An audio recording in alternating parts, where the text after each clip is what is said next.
کہ اللہ کریم کی جو ذات ہے وہ اپنے ایک بندے کے ساتھ 70 ماؤں سے زیادہ محبت کرنے والی ذات ہے. یعنی ایک ماں جو ہے وہ اپنے بچے سے کس حد تک محبت کرتی ہے کہ وہ اپنی جان بھی بعض اوقات اپنے بچے کے لیے قربان کر دیتی ہے. بہت ساری خطائیں، غلطیاں، بہت ساری باتیں ایسی ہوتی ہیں کہ جب بندہ سب لوگوں سے شرمندہ ہو جاتا ہے اور اکثر لوگ اس کی حوصلہ شکنی کرتے ہیں، تو ایسے سنگین حالات میں بھی ماں جو ہے وہ اپنے بچے کو دلاسا دیتی ہے.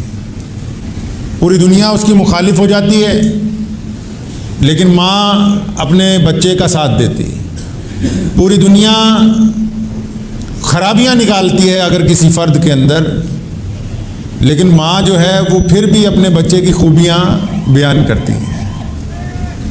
تو حضور نبی علیہ الصلوۃ والسلام نے اللہ تعالیٰ کی محبت کو دکھانے کے لیے بندوں کو ماں کی دلیل دی کہ دیکھو جس طرح ماں اپنے بچے کو چاہتی ہے تو اسی طرح اللہ کریم جو ہے 70 ماؤں سے زیادہ اپنے ایک بندے کے ساتھ پیار فرماتے ہیں. کچھ لوگوں کو بیچ میں مغالطہ ہو جاتا ہے کہ شاید وہ بندہ مسلمان ہی ہو تو اسی لیے پیار کرتے ہیں. نہیں. اللہ کریم نے کائنات میں جتنے بھی افراد کو پیدا کیا اللہ تبارک و تعالیٰ سب سے یکساں پیار کرتے ہیں.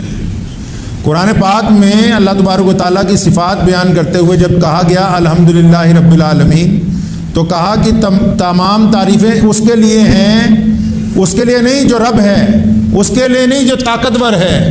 پہلے کہا گیا کہ تمام تعریفیں اس ذات کے لیے ہیں جو سارے جگ کا پالن ہار ہے.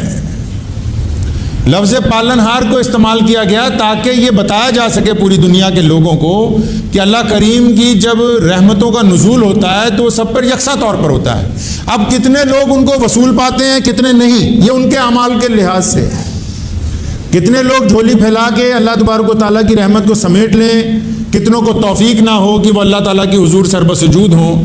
کتنے ایسے ہیں جو اپنے اعمال کی خوبی کی وجہ سے اللہ کا قرب حاصل کر لیتے ہیں، اور کتنے ایسے ہیں جو دروازے تک آئی ہوئی نعمتوں کو ٹھکرا دیتے ہیں. ہمارے ہاں ایک رواج چلا ہے کہ لوگ ایک دوسرے کو ڈراتے بہت ہیں. میں ایک جگہ گیا، یہاں کھتولی میں ایک صاحب ہمارے حکیم صاحب تھے، ان کا انتقال ہو گیا، تو تعزیت کے لیے ان کی مسجد میں نماز پڑھی تو 5-7 احادیث اور اس کے علاوہ انہوں نے اپنے پاس سے 3-4 نصیحتوں کی باتیں کہ نماز نہیں پڑھیں گے تو یہ ہو جائے گا تمہارا، وہ ہو جائے گا، اتنی خوف زدہ باتیں اور لکھ رکھی نوٹس بورڈ کے اوپر. تو میں نے انہیں کہا کہ اللہ کے بندو، اللہ تبارک و تعالیٰ تو بذات خود قرآن پاک میں ما غرک بربک الکریم بار بار کہتے ہیں کہ اے میرے پیارے بندے کو، اور اس بندے کو اللہ تعالیٰ پیارا کہہ رہے ہیں جو بندہ گنہگار ہے، جو بد کردار ہے.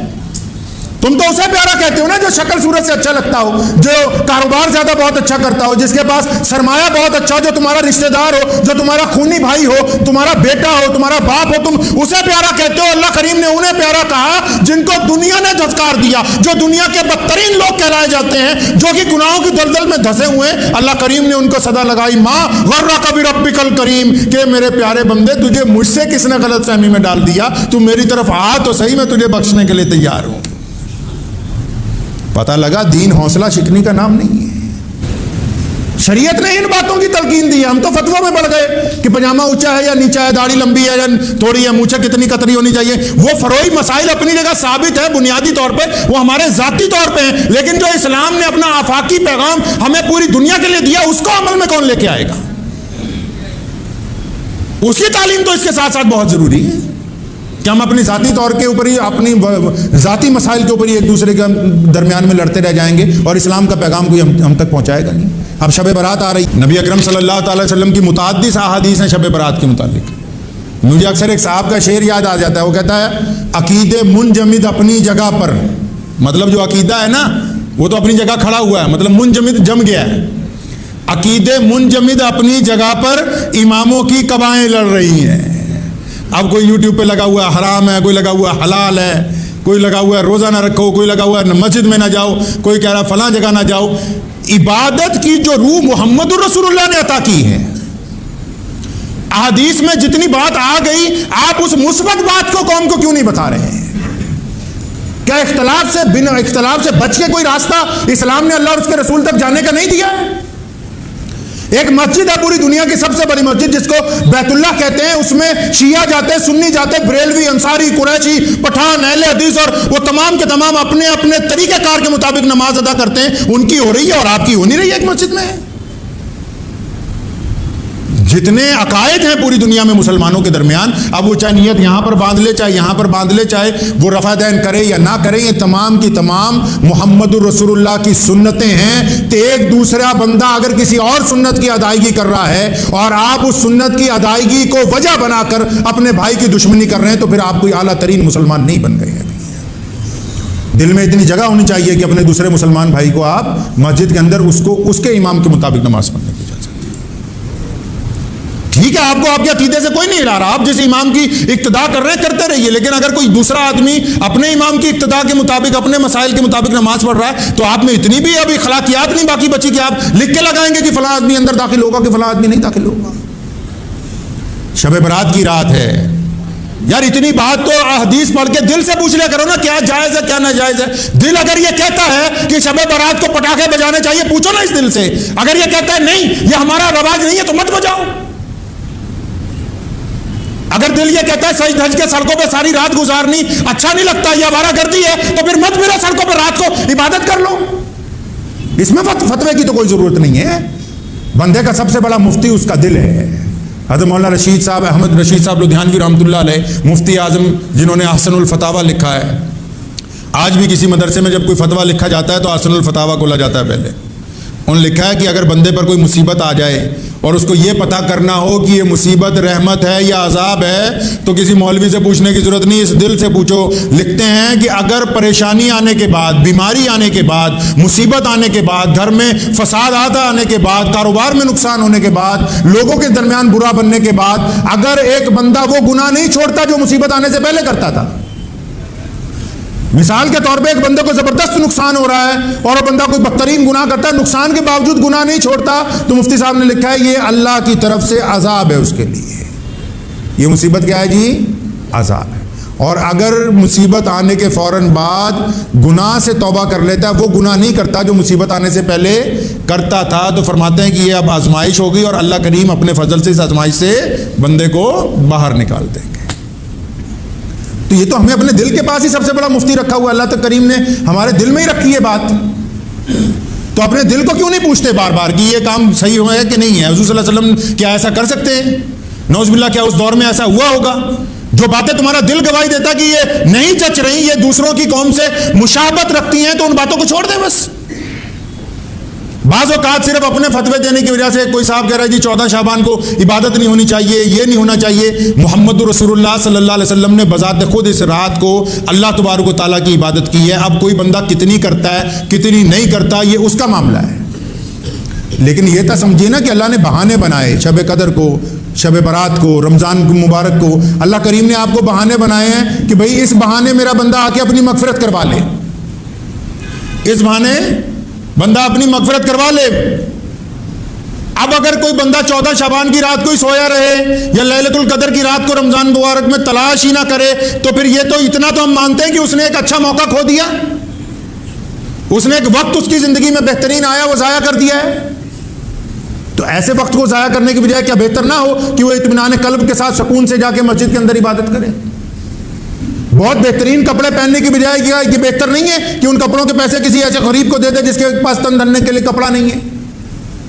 بریانی کی بڑی بڑی دیگیں بنانے کی بجائے اگر کسی ایک غریب کو 10,000 روپے دے دو اور کسی ایک غریب کو پورے بکرے کے صدقے کے پیسے دو، اس کے گھر کا پورے مہینے کا راشن نہ چل جائے؟ اپنی عقل بھی لڑائیں جو اللہ تبارک و تعالیٰ نے آپ کو دی ہے.